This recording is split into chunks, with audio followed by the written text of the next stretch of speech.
Desa Rowosari terletak di antara hamparan sawah hijau yang luas dan perbukitan kecil yang seakan memeluknya dalam kedamaian. Pagi-pagi buta, suara ayam berkokok bersahutan, menjadi alarm alami bagi penduduk desa yang mulai beraktivitas.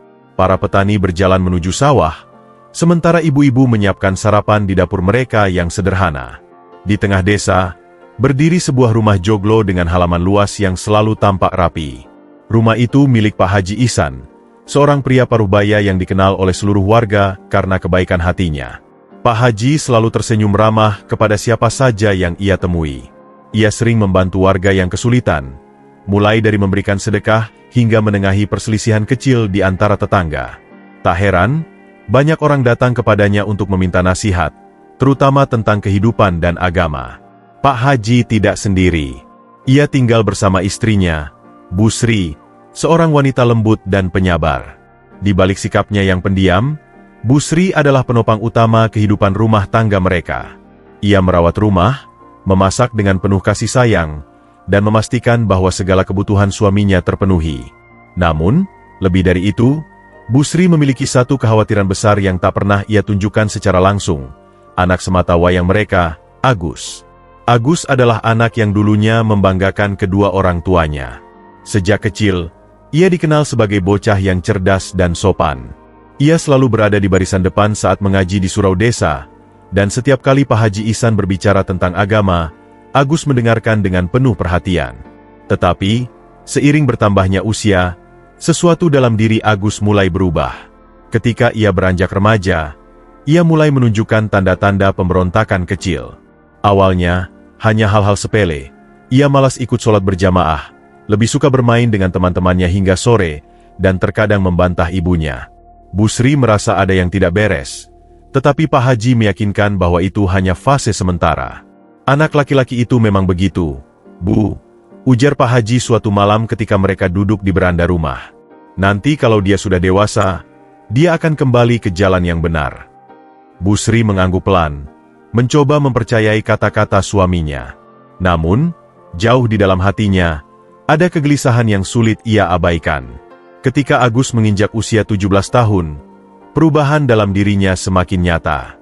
Ia sering pulang larut malam tanpa alasan yang jelas. Ia juga mulai menjauh dari surau dan enggan mengikuti pengajian yang dulu sangat ia sukai. Bahkan ketika Pak Haji mencoba mengajaknya berbicara, Agus hanya menjawab singkat atau malah menghindar. Desa Rowosari mungkin tetap damai seperti biasanya, tetapi di dalam rumah Pak Haji Ihsan, badai mulai terbentuk. Angin sore berembus pelan di desa Rowosari, membawa serta aroma sawah yang baru dipanen. Di sudut desa, di rumah joglo yang selama ini dipenuhi kehangatan, suasana mulai terasa berbeda. Pak Haji Ihsan duduk di serambi rumah, matanya menatap langit yang perlahan berubah jingga. Ia menghela napas panjang, pikirannya dipenuhi kegelisahan yang semakin hari semakin sulit ia abaikan. Sejak beberapa bulan terakhir, ia merasa ada sesuatu yang berubah dalam diri putranya. Dulu, Agus adalah anak yang menjadi kebanggaan keluarga. Sejak kecil, ia dikenal sebagai bocah yang patuh dan sopan. Ia selalu berlari kecil untuk mencium tangan ayah dan ibunya setiap kali hendak pergi mengaji di surau. Jika dipanggil, ia segera menjawab dengan suara lantang dan penuh hormat.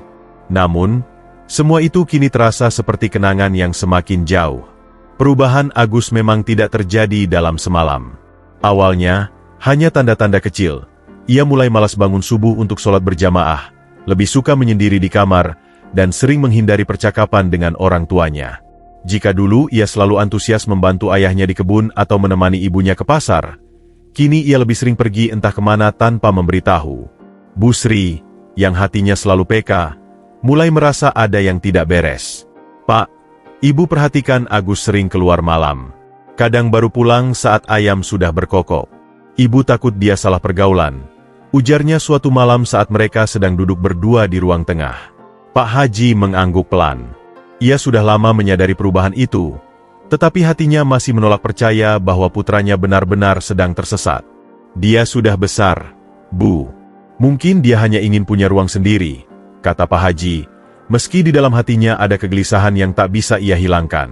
Namun, kegelisahan itu semakin menjadi ketika suatu malam Agus pulang dalam keadaan mabuk. Suatu malam, Ketika jarum jam hampir menyentuh angka 12, suara pintu yang terbuka membuat Bu Sri tersentak dari tidurnya.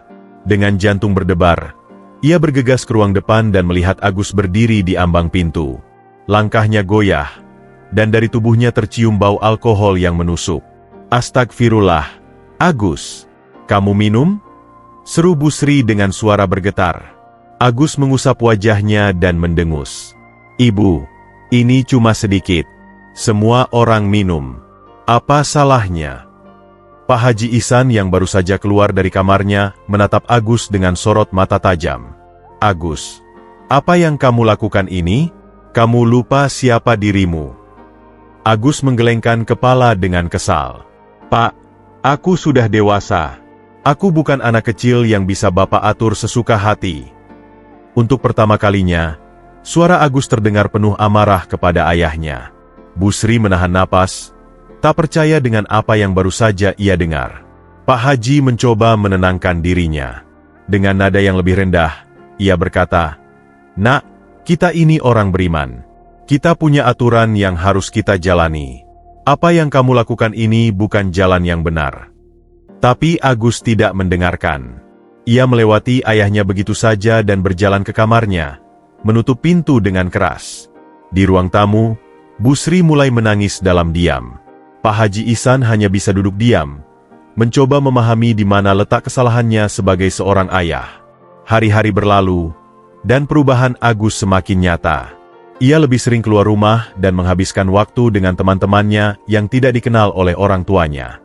Suatu hari, saat Pak Haji berjalan menuju pasar, ia mendengar bisik-bisik beberapa warga desa.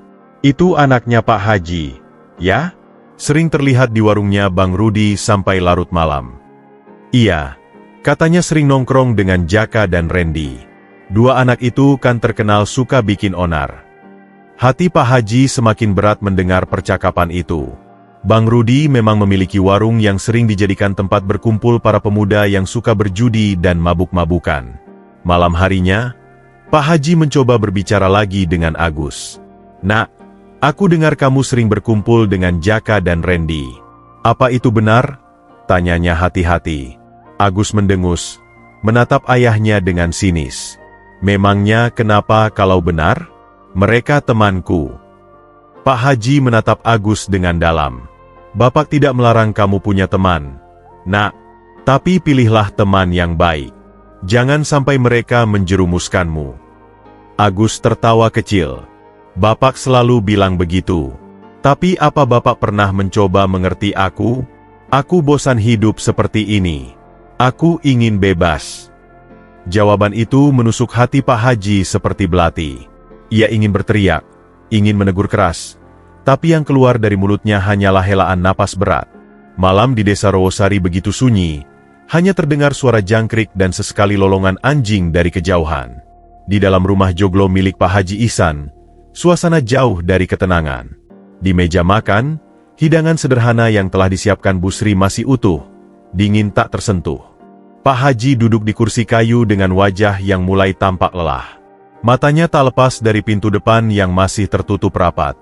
Sudah hampir tengah malam, tetapi Agus belum juga pulang. Bu Sri, yang duduk di sampingnya, tak henti-hentinya melirik jam dinding. "Pak, Agus belum pulang. Ini sudah terlalu malam," bisiknya dengan nada khawatir. Pak Haji menghela napas panjang. "Aku sudah berkali-kali menasihatinya, Bu. Tapi dia makin menjadi. Aku takut, kalau begini terus, dia akan semakin tersesat." Bu Sri menggigit bibirnya, mencoba menahan air mata. "Mungkin kalau Bapak bicara lebih lembut, lebih sabar lagi." Pak Haji menoleh pada istrinya dengan sorot mata yang penuh kelelahan. "Bu, aku sudah mencoba. Tapi Agus bukan anak kecil lagi. Dulu dia patuh. Tapi sekarang, dia bahkan tak lagi menghormati orang tuanya."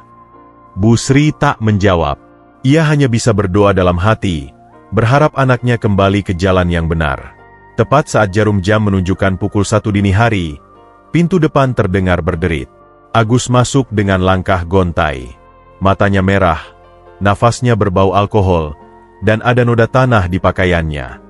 Melihat anaknya dalam keadaan seperti itu, Bu Sri spontan berdiri. "Ya Allah, Agus, dari mana saja kamu? Agus menoleh sekilas ke arah ibunya, lalu mendesah kesal. Ah, ibu jangan ribut. Aku capek, jawabnya dengan suara berat. Pak Haji Ihsan yang sejak tadi diam, akhirnya berdiri. Tatapannya tajam dan suaranya tegas. Kamu mabuk, Agus. Agus tertawa kecil, tapi bukan tawa bahagia. Heh, kenapa sih? Bapak takut aku jadi anak nakal. Pak Haji mengepalkan tangannya, berusaha menahan amarah. Agus, kamu sadar apa yang kamu lakukan? Kamu bukan hanya melanggar aturan agama, tapi juga menghancurkan harga diri keluargamu. Agus mendengus dan mendekat ke ayahnya. Harga diri? Hah, aku muak hidup dalam aturan Bapak. Seumur hidupku, aku cuma disuruh ini itu. Sholat, mengaji, bantu di ladang. Aku mau hidupku sendiri, bukan hidup yang Bapak paksakan. Busri tersentak, air matanya langsung mengalir. Nak, kenapa kamu bicara seperti itu? Kami ini orang tuamu. Agus menatap ibunya dengan mata yang dingin. Orang tua? Kalau memang kalian peduli, kenapa aku merasa seperti burung dalam sangkar? Pak Haji yang sejak tadi menahan diri, akhirnya kehilangan kesabaran. Dengan cepat, ia mengangkat tangannya dan menampar Agus keras. Plak! Suara tamparan itu bergema di dalam rumah. Agus terdiam, matanya melebar. Ini pertama kalinya dalam hidupnya Pak Haji memukulnya. Busri menutup mulutnya dengan kedua tangan. Tubuhnya bergetar melihat kejadian itu. Pak, jangan. Pak Haji menatap Agus dengan mata berkilat marah, tapi juga penuh kesedihan. Aku tidak akan membiarkan kamu menghancurkan hidupmu sendiri.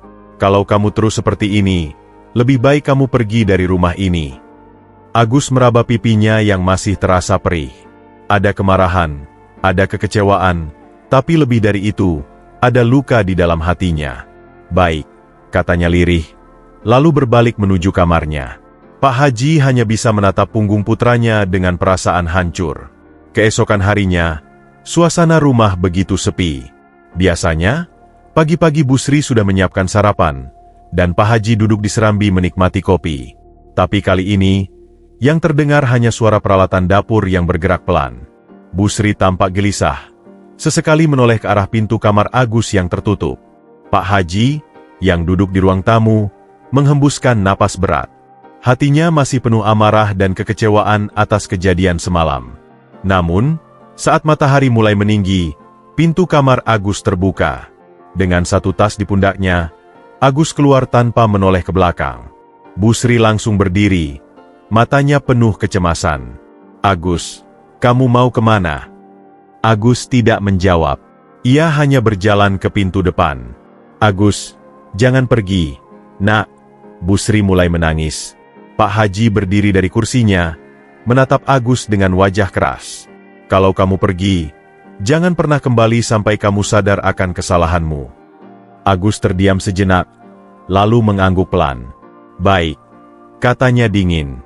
Tanpa sepatah kata lagi, ia melangkah pergi. Busri jatuh terduduk di lantai, menangis terseduh-seduh. Pak Haji hanya bisa menatap kepergian putranya dengan perasaan kosong, bertanya dalam hati, apakah ini akhir dari segalanya? Agus berjalan tanpa tujuan di jalanan berdebu desa Rowosari. Tas kecil yang ia bawa terasa ringan, hanya berisi beberapa potong pakaian dan sedikit uang yang ia sisihkan dari hasil kerja serabutan di ladang.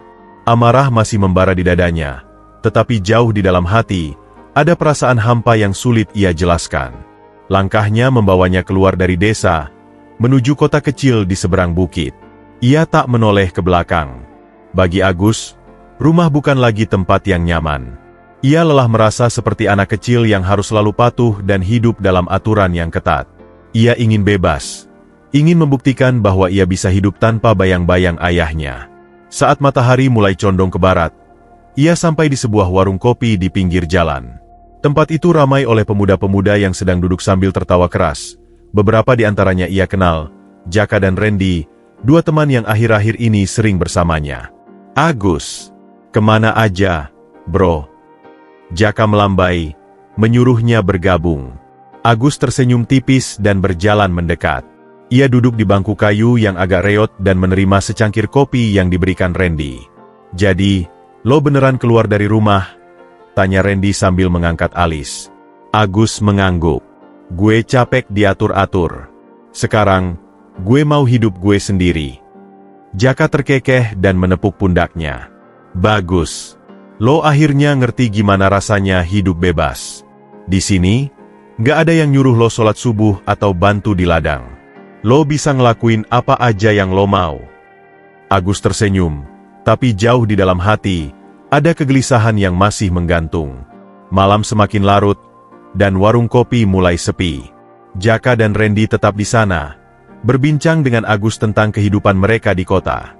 "Kalau lo mau bertahan hidup di sini, lo harus punya duit, Gus," kata Jaka sambil meniup asap rokoknya. Agus mengangguk. "Gue bisa kerja apa aja." Jaka dan Randy saling pandang lalu tertawa. "Kerja keras buat duit? Itu cara lama. Kalau lo mau duit cepat, lo harus pintar," kata Randy dengan nada misterius. Agus mengerutkan kening. "Maksud lo?" Jaka mendekat, suaranya lebih pelan. "Lo tahu toko emas di pasar kota? Kita punya rencana buat ambil sedikit hak kita di sana." Agus terkejut. "Maksud lo nyolong?" Randy tertawa kecil. "Bukan nyolong. Kita cuma ambil bagian kecil dari keuntungan orang-orang kaya. Mereka nggak bakal rugi besar." Agus terdiam. Pikirannya berputar. Seumur hidupnya, ia diajarkan bahwa mencuri itu dosa. Tapi kini, ia sudah jauh dari rumah, jauh dari aturan ayahnya. Mungkin ini adalah kesempatan untuk benar-benar hidup tanpa batasan. "Apa lo ikut?" tanya Jaka, menatapnya tajam. Agus menelan ludah. Ia merasa ragu, tapi akhirnya mengangguk. "Gue ikut." Malam itu, Agus tak bisa tidur. Ia berbaring di kamar kecil yang ia sewa di belakang warung kopi, memandangi langit-langit yang retak. Dalam pikirannya, wajah ibunya terbayang jelas. Ia teringat bagaimana Bu Sri selalu menunggu kepulangannya dengan sabar. Bagaimana ibunya menangis ketika ia pergi. Malam di kota kecil itu terasa dingin, tetapi bukan hanya karena angin yang berembus dari arah bukit. Hati Agus terasa semakin berat seiring waktu berjalan. Ia duduk di depan kamar kontrakannya yang sempit, menatap langit gelap tanpa bintang. Di kepalanya, ada pertempuran yang tak henti-henti, antara keyakinan yang diajarkan orang tuanya dan kehidupan baru yang kini ia jalani. Namun, di tengah kegelisahan itu, ia tetap memutuskan untuk maju. Baginya, ini adalah ujian bagi dirinya sendiri. Jika ia ingin bebas, ia harus bisa bertahan. Esok malamnya, Agus bertemu kembali dengan Jaka dan Randy di sebuah gang sempit di belakang pasar. Mereka duduk di bawah cahaya lampu redup, berbicara dengan suara pelan. "Jadi begini," kata Jaka sambil mengeluarkan selembar kertas yang sudah kusut. "Toko emas itu punya sistem keamanan yang lumayan ketat. Tapi gue udah tahu caranya masuk tanpa ketahuan." Randy mengangguk. "Kita nggak akan pakai kekerasan. Cuma ambil barang-barang kecil yang bisa dijual cepat. Kalung, cincin, barang ringan yang gampang dibawa." Agus menelan ludah. Ini bukan sekadar kenakalan remaja lagi. Ini tindakan kriminal. Tapi ia sudah terlanjur melangkah terlalu jauh. Mundur bukan lagi pilihan. "Jadi, lo yakin mau ikut, Gus?" tanya Jaka, menatapnya dengan serius. Agus diam sesaat, lalu mengangguk. "Gue ikut." Jaka tersenyum puas. "Bagus. Kalau gitu, besok malam kita beraksi." Malam sebelum rencana itu dilaksanakan, Agus kembali merasakan kegelisahan yang luar biasa. Ia mencoba tidur, tetapi pikirannya terus melayang ke masa kecilnya. Ia teringat bagaimana Pak Haji Ihsan mengajarinya mengaji di serambi rumah. Suara lembut ayahnya yang membimbingnya melafalkan ayat-ayat suci kini terasa seperti gema yang semakin menjauh. Ia juga mengingat bagaimana ibunya selalu bangun lebih awal untuk menyiapkan sarapan dan menunggu kepulangannya setiap malam. Wajah Bu Sri yang penuh kasih kini terasa seperti bayangan yang menghantuinya.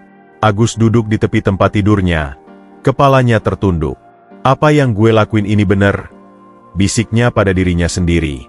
Namun, suara lain di dalam kepalanya berbisik, "Lo udah nggak bisa balik. Gus, ini hidup lo sekarang. Dengan perasaan bimbang, ia akhirnya memutuskan untuk tetap menjalankan rencana itu.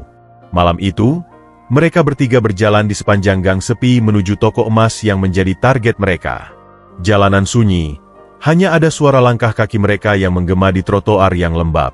Jaka dan Randy tampak tenang, seolah ini bukan pertama kalinya mereka melakukan hal seperti ini. Agus, di sisi lain, merasakan jantungnya berdegup kencang. Saat mereka sampai di belakang toko, Jaka mengeluarkan sebuah linggis kecil dan mulai mencongkel jendela belakang yang sudah ia tandai sebelumnya. Dalam hitungan detik, jendela itu terbuka, dan mereka bertiga masuk ke dalam. Agus bisa merasakan keringat dingin mengalir di punggungnya. Ia melihat rak-rak kaca yang dipenuhi perhiasan berkilauan. Randy segera mengambil kantong kain dan mulai memasukkan beberapa barang berharga ke dalamnya. Namun, saat Agus hendak mengambil seutas rantai emas dari etalase, tiba-tiba lampu toko menyala. Berhenti! Suara keras itu membuat mereka bertiga membeku. Seorang pria paruh baya, pemilik toko, berdiri di depan mereka dengan wajah marah. Jaka, yang paling cepat bereaksi, bergegas berlari ke arah pintu belakang. Randy segera menyusul. Namun, Agus masih terpaku di tempatnya. Pemilik toko mendekatinya. "Kamu pikir bisa lolos begitu saja?" Dalam kepanikan, Agus mendorong pria itu dengan keras hingga terjatuh ke lantai. Pria itu mengerang kesakitan, tetapi Agus tidak sempat berpikir. Ia langsung berlari keluar mengikuti Jaka dan Randy, meninggalkan kekacauan di belakangnya. Mereka bertiga berhasil melarikan diri ke sebuah gudang tua di pinggiran kota. Nafas Agus tersengal, tubuhnya gemetar. Nyaris aja. Jaka tertawa, seolah itu hanya sebuah permainan. Randy membuka kantong kain yang mereka bawa. "Lumayan, kita bisa dapat banyak duit dari ini." Namun, Agus tak bisa ikut tersenyum. Tangannya masih bergetar, dan pikirannya terus dipenuhi dengan bayangan pria yang ia dorong tadi. "Kita hampir ketangkep," gumamnya, suaranya nyaris tak terdengar. Jaka menatapnya dengan alis terangkat. "Santai, Gus. Ini baru pertama lo. Lama-lama lo bakal terbiasa." Agus menelan ludah.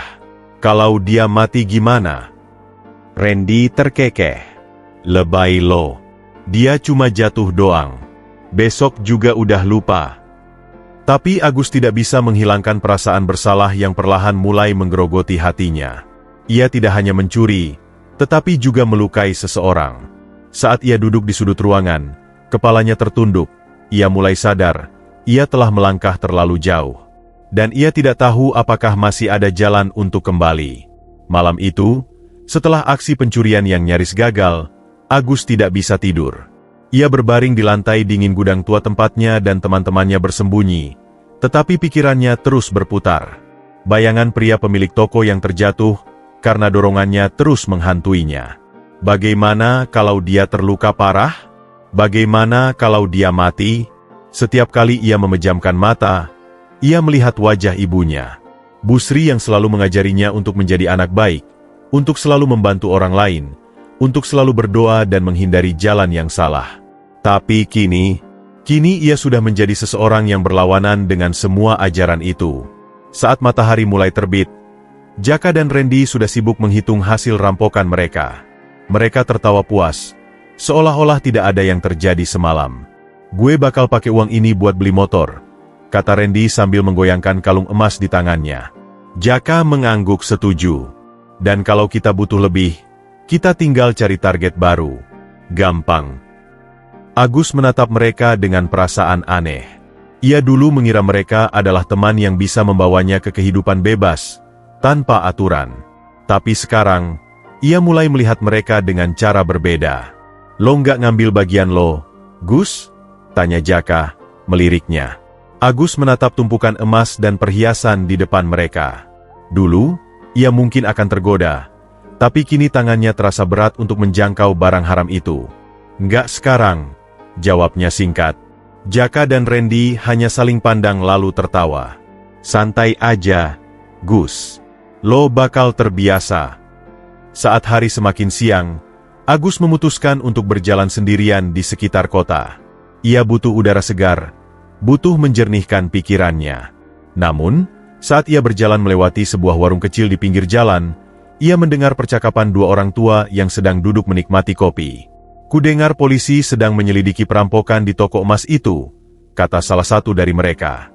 "Iya, katanya ada saksi yang melihat 3 pemuda lari dari tempat kejadian," sahut yang lain. "Pemilik tokonya juga terluka lumayan parah. Polisi sudah dapat beberapa nama tersangka." Agus merasa tubuhnya membeku. Ia hampir tidak bisa bernapas. Pemilik toko itu terluka parah, dan polisi sedang mencari pelaku. Ia segera pergi dari tempat itu. Jantungnya berdebar kencang. Ia harus memberitahu Jaka dan Randy. Ketika ia kembali ke gudang, ia menemukan Jaka dan Randy sudah tidak ada. Barang-barang mereka juga menghilang. Satu-satunya yang tersisa hanyalah secari kertas lusuh di lantai. Agus mengambilnya dan membaca tulisan singkat di atasnya. "Maaf, Gus. Lo bukan tipe orang yang bisa hidup kayak gini. Jadi, kita pergi duluan. Lo urus diri lo sendiri." Agus merasakan sesuatu mencengkeram dadanya. Mereka meninggalkannya. Di saat polisi sedang mencari mereka, Jaka dan Randy memilih untuk kabur dan membiarkannya sendirian. Untuk pertama kalinya, ia merasa benar-benar sendirian di dunia ini. Agus tidak punya pilihan selain meninggalkan tempat itu. Ia berjalan tanpa tujuan, mencoba mencari tempat aman untuk bersembunyi. Namun, setiap jalan yang ia lalui terasa sempit. Setiap orang yang ia temui terasa seperti mengawasinya. Setiap langkahnya terasa lebih berat. Saat ia tiba di pinggiran kota, hatinya terasa semakin kosong. Tidak ada tempat lagi untuknya. Tidak ada teman, tidak ada keluarga yang bisa ia datangi. Dan saat itu, untuk pertama kalinya dalam hidupnya, ia benar-benar merasa tersesat. Malam semakin pekat saat Agus berlari tanpa tujuan, meninggalkan kota yang kini terasa begitu menyesakkan baginya. Ia telah kehilangan segalanya, keluarga, teman, dan bahkan dirinya sendiri. Satu-satunya tempat yang bisa ia tuju adalah hutan angker di pinggiran desa, tempat yang selama ini dihindari oleh warga Rawosari karena cerita-cerita mistis yang menyelimutinya. Hutan itu gelap dan lebat. Pepohonan tua menjulang tinggi, akar-akarnya menjalar seperti tangan-tangan yang siap menarik siapa saja yang melangkah terlalu jauh. Angin berbisik di antara dedaunan, membawa suara-suara yang tak bisa dijelaskan. Agus terus melangkah, tubuhnya gemetar antara kelelahan dan ketakutan. Ia merasa diikuti, tetapi setiap kali menoleh, yang ia lihat hanya bayangan gelap dari pepohonan tua. "Mungkin hanya perasaanku saja," pikirnya, mencoba menenangkan diri. Namun, langkahnya semakin berat. Kakinya terasa seperti tertanam di tanah, dan dadanya semakin sesak. Ia jatuh berlutut, mencengkeram dadanya yang terasa panas. Lalu, terdengar suara, "Agus." Suara itu bukan berasal dari angin. Itu adalah suara yang dalam dan menggema, seolah berasal dari dalam kepalanya sendiri. Agus menoleh dengan panik, tetapi ia tak melihat siapapun. "Kau telah menempuh jalan yang salah." Agus ingin berteriak, tetapi suaranya tercekat. Tiba-tiba, rasa sakit yang luar biasa menjalar ke seluruh tubuhnya. Ia terjatuh ke tanah, menggeliat, merasakan sesuatu yang mengerikan sedang terjadi pada dirinya. Tulang-tulangnya terasa seperti dihancurkan dan dibentuk ulang. Kulitnya memanas, terasa seperti terbakar, lalu perlahan mengeras menjadi sesuatu yang bersisik. Tangannya melemah, jari-jarinya menyusut dan menghilang. Agus ingin berteriak, tetapi yang keluar hanyalah desisan panjang. Matanya membelalak dalam kegelapan, tetapi pandangannya kini berbeda. Ia bisa melihat lebih jelas dalam gelap, bisa merasakan setiap getaran di tanah, bisa mencium aroma mangsa dengan begitu tajam. Ia mencoba bangkit, tetapi tubuhnya tak lagi seperti sebelumnya. Ia kini melata, merasakan tanah dingin di bawah perutnya. Ia telah berubah. Agus tidak lagi manusia. Ia kini seekor ular raksasa, sisiknya hitam mengkilap, matanya berwarna merah menyala, dan tubuhnya panjang menjalar di antara akar pepohonan.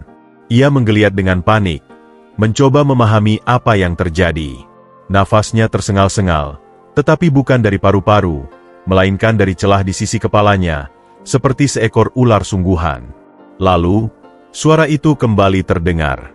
Inilah hukumanmu." Agus tak tahu dari mana suara itu berasal, tetapi ia tahu bahwa ia telah dikutuk. Semua dosa yang ia lakukan, menyakiti orang tuanya, mencuri, berbuat jahat, kini berbalik menjadi hukuman yang tak bisa ia hindari. Ia telah kehilangan bentuk manusianya. Ia merayap di antara akar pepohonan, mencoba bergerak dengan tubuh barunya. Setiap kali ia melihat bayangannya di genangan air, ia merasakan ketakutan yang lebih besar. "Aku bukan manusia lagi." Keputusasaan melandanya. Ia ingin menangis, tetapi tubuhnya tak lagi bisa mengeluarkan air mata. Ia hanya bisa mendesis. Suaranya kini menyeramkan, bukan lagi suara manusia. Waktu berlalu, tetapi Agus tak tahu berapa lama. Ia bersembunyi di dalam hutan, menolak menerima kenyataan. Setiap kali ia mencoba berbicara, yang keluar hanyalah suara desisan. Lapar mulai menggerogoti tubuhnya. Ia mencium aroma binatang kecil di sekitar, dan tanpa sadar, naluri barunya mengambil alih. Dengan gerakan cepat, ia menerkam seekor tikus hutan, menelannya utuh. Saat itu, ia benar-benar merasa seperti monster. Ia telah kehilangan segalanya. Dalam keheningan hutan, Agus hanya bisa meratapi nasibnya. Tak tahu apakah ia akan bisa kembali menjadi manusia atau selamanya terjebak dalam kutukan ini. Namun, di sudut hatinya yang paling dalam, masih ada secercah harapan.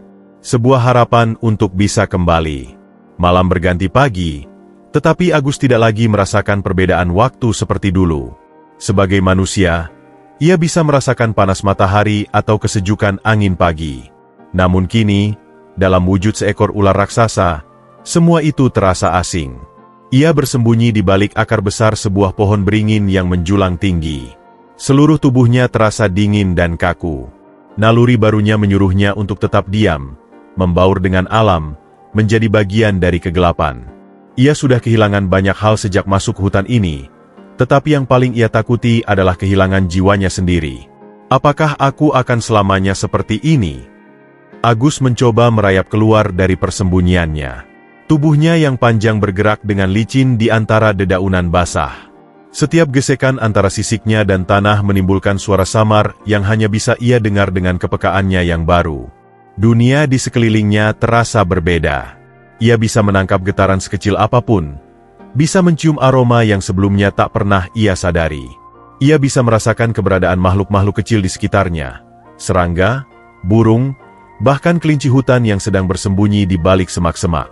Dulu, saat masih manusia, ia tidak pernah peduli dengan kehidupan kecil seperti ini. Tapi sekarang, dalam wujud seekor ular, naluri memburunya mulai muncul. Dan itu menakutkannya. Ia tidak ingin menjadi monster. Agus tahu bahwa ia tidak bisa kembali ke desa. Jika seseorang melihatnya dalam wujud ini, mereka pasti akan ketakutan, bahkan mungkin mencoba membunuhnya. Ia terus bergerak semakin dalam ke hutan, menjauhi manusia, menjauhi kehidupannya yang lama. Hari demi hari berlalu. Ia semakin terbiasa dengan tubuhnya, dengan cara bergeraknya, dengan bagaimana ia harus bertahan hidup. Ia mulai mengerti bahasa alam, bunyi gemerisik daun, getaran langkah hewan lain, dan kehadiran bahaya yang tak terlihat. Namun, di balik semua itu, ada satu hal yang terus mengganggunya. Ia merasa kesepian. Tidak ada lagi suara manusia, tidak ada lagi sapaan hangat dari ibunya, tidak ada lagi petuah bijak dari ayahnya. Ia hanya makhluk buangan, sesuatu yang bahkan mungkin tidak akan dikenang lagi. Pada suatu malam, saat ia bersembunyi di dalam gua kecil di tengah hutan, Agus mengalami mimpi yang begitu nyata. Ia melihat rumahnya di desa Rowosari. Ia melihat ibunya, Bu Sri, duduk di depan rumah dengan wajah yang pucat dan tubuh yang semakin kurus. "Ibu," Agus mencoba memanggil, tetapi tidak ada suara yang keluar. Bu Sri menatap ke langit, seolah sedang mencari sesuatu. Matanya basah oleh air mata, dan bibirnya bergetar, seakan sedang berdoa. Lalu, muncul bayangan Pak Haji Ihsan. Wajahnya terlihat lebih tua dari terakhir kali Agus melihatnya. Ia duduk di serambi masjid desa, matanya menerawang jauh. "Ya Allah, kembalikan anakku, tunjukkan dia jalan yang benar." Agus ingin menangis, ingin berteriak, ingin berlari dan memeluk kedua orang tuanya. Tetapi tubuhnya tetap kaku. Ia hanyalah bayangan dalam mimpi ini. Saat ia mencoba bergerak, tiba-tiba sosok lain muncul. Itu adalah dirinya sendiri, tetapi bukan dalam bentuk manusia. Ia melihat bayangan seekor ular hitam besar, dengan mata merah menyala, yang melata perlahan mendekati kedua orang tuanya. Ketika Bu Sri menoleh ke arahnya, ekspresi ketakutan muncul di wajahnya. "Tidak, ini bukan aku." Agus ingin berteriak, tetapi suara itu hanya keluar sebagai desisan panjang. Seketika, mimpinya hancur. Ia terbangun dengan tubuh bergetar, napasnya tersengal-sengal. Agus sadar, ia tidak bisa terus seperti ini. Jika ia tetap menjalani hidupnya sebagai seekor ular di dalam hutan, maka ia benar-benar akan dilupakan. Ia akan menjadi sesuatu yang bukan lagi manusia, bukan lagi bagian dari keluarganya. Ia harus menemukan jalan untuk kembali. Tapi bagaimana? Siapa yang bisa mengubahnya kembali menjadi manusia? Dalam keputusasaan, hanya ada satu hal yang bisa ia lakukan. Ia harus kembali ke desa Rowosari, harus menemukan seseorang yang bisa membantunya. Namun, apakah desa itu masih menerimanya? Atau ia justru akan diburu sebagai makhluk yang menakutkan? Di tengah kebimbangan, Agus menatap bulan yang bersinar redup di langit. Ia tidak tahu bagaimana caranya, tetapi ia harus berusaha. Ia tidak ingin menghabiskan sisa hidupnya sebagai monster.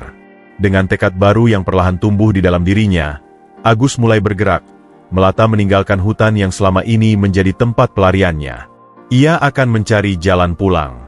Agus terus melata melewati belantara hutan, mendekati peradaban yang pernah ia tinggalkan. Cahaya bulan menjadi satu-satunya penerang di antara rimbunan pohon, membuat sisiknya yang hitam mengkilap tampak berpendar dalam kegelapan. Malam itu terasa lebih panjang daripada biasanya. Setiap gesekan ranting dan desiran angin terdengar lebih tajam dalam pendengarannya yang baru. Tetapi, di balik semua itu, pikirannya hanya tertuju pada satu hal. Ia harus kembali ke desa Rowosari. Ia tidak tahu bagaimana caranya menjelaskan keadaannya, dan ia juga tidak yakin apakah masih ada cara untuk mengembalikan wujudnya. Tetapi ia tidak bisa terus menjadi makhluk terkutuk ini. Saat fajar mulai menyingsing, Agus mencapai perbatasan hutan dan desa. Ia berhenti di balik semak-semak tinggi, mengamati pemandangan yang dulu begitu akrab baginya. Sawah hijau terbentang luas, dengan petani yang sudah mulai beraktivitas. Beberapa anak kecil berlarian di pematang sawah, tertawa riang tanpa menyadari bahwa hanya beberapa meter dari mereka, seekor ular raksasa sedang mengintai dengan diam. Agus merasa getir. Dulu, ia bisa berjalan bebas di jalanan desa, menyapa orang-orang tanpa rasa takut. Tapi sekarang, jika satu orang saja melihatnya dalam wujud ini, pasti akan ada kepanikan besar. Ia tidak bisa membiarkan dirinya terlihat. Ia harus berhati-hati. Dengan tubuh panjangnya, ia melata dengan perlahan di balik rerumputan tinggi, mencari jalan menuju rumahnya tanpa menarik perhatian. Namun, semakin ia mendekati desa, semakin ia menyadari sesuatu yang aneh. Ketika Agus mencapai bagian desa yang lebih padat, ia menyadari bahwa suasana terasa berbeda. Ada sesuatu yang berubah sejak terakhir kali ia di sini. Rumah-rumah tampak lebih sepi. Biasanya, pagi hari seperti ini adalah waktu di mana warga berkumpul di warung atau bercengkerama di halaman rumah mereka. Namun, kini, kebanyakan pintu rumah tertutup rapat. Agus merasakan ada sesuatu yang tidak beres. Dari kejauhan, ia melihat sebuah kelompok orang berkumpul di depan masjid desa. Beberapa dari mereka tampak membicarakan sesuatu dengan wajah tegang. "Ada apa ini?" pikir Agus. Ia ingin mendekat, tetapi ia harus tetap bersembunyi. Dengan hati-hati, ia merayap ke arah sebuah pohon besar yang cukup dekat dengan kerumunan itu, berusaha mendengar percakapan mereka. Agus mendengar suara seorang pria tua yang ia kenali sebagai Pak RT desa. Bu Sri semakin parah keadaannya. Sepertinya beliau sudah tidak kuat lagi, ucapnya dengan suara berat. Darah Agus berdesir. Hatinya mencelos. Ia sudah tahu bahwa Bu Sri sakit, tetapi mendengar bahwa kondisinya semakin memburuk membuatnya ingin langsung berlari pulang, walaupun ia tahu ia tidak bisa. "Lalu Pak Haji bagaimana?" tanya seorang warga lain. Pak RT menghela napas. Beliau masih tetap berdoa setiap malam di masjid. Tidak pernah lelah memohon agar Agus kembali. Agus merasakan sesuatu yang tajam menusuk hatinya. Ia melihat bayangan ayahnya di dalam kepalanya, duduk bersimpuh di sajadahnya, wajahnya semakin tua dan lelah, tetapi tetap berharap anaknya kembali. Sementara itu, Busri, ibunya yang selalu penuh kasih, kini terbaring sakit, mungkin di ambang maut. Dan semua ini karena dirinya. Jika saja ia tidak meninggalkan rumah, jika saja ia tidak tersesat dalam kehidupan kriminal, jika saja ia mendengarkan nasihat orang tuanya sejak awal, mungkin semua ini tidak akan terjadi. Agus merasakan kepedihan yang luar biasa. Ia ingin pulang. Ia ingin menemui ibunya. Tetapi bagaimana? Ia bukan lagi manusia. Saat ia masih dalam kebingungan, tiba-tiba terdengar suara keras dari arah jalan desa. "Ular! Ular besar!" teriak seseorang. Jantung Agus berdetak kencang. Beberapa warga yang tadi berkumpul langsung berpaling ke arah suara itu. Seorang pemuda berlari dengan wajah panik. "Saya lihat sendiri. Ular hitam raksasa ada di dekat sawah. Panjangnya seperti batang pohon." Kegemparan pun terjadi. Beberapa pria desa langsung mengambil parang dan tombak kayu. "Kita harus membunuhnya sebelum masuk ke desa," seru salah satu warga. Agus terpaku di tempatnya. Mereka berbicara tentang dirinya. Jika mereka menemukannya, mereka tidak akan tahu bahwa ular ini sebenarnya adalah Agus. Mereka hanya akan melihat monster yang mengancam desa mereka. Ia tidak bisa membiarkan dirinya tertangkap. Tetapi ia juga tidak bisa pergi begitu saja.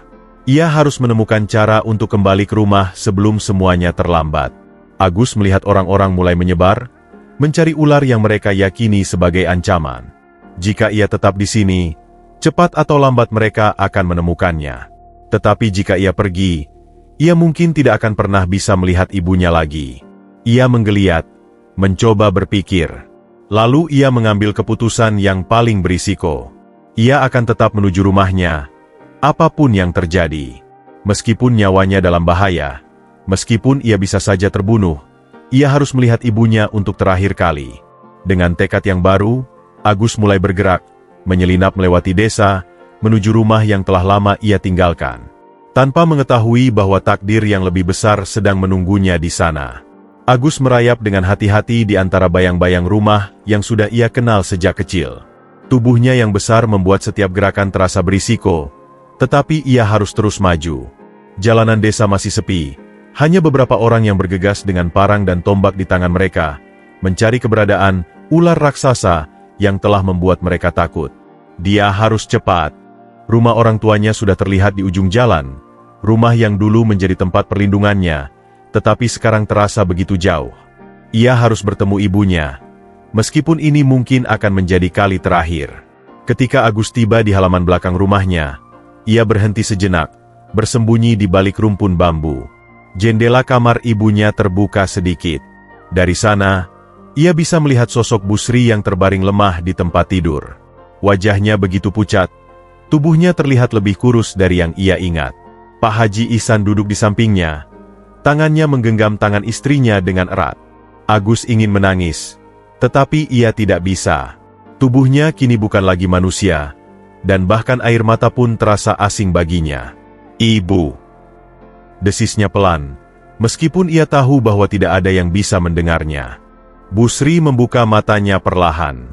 Suaranya lemah, hampir seperti bisikan. "Pak, apakah Agus masih belum pulang?" tanyanya dengan mata berkaca-kaca. Pak Haji mengusap wajahnya dengan tangan yang gemetar. "Belum, Bu. Tapi jangan khawatir.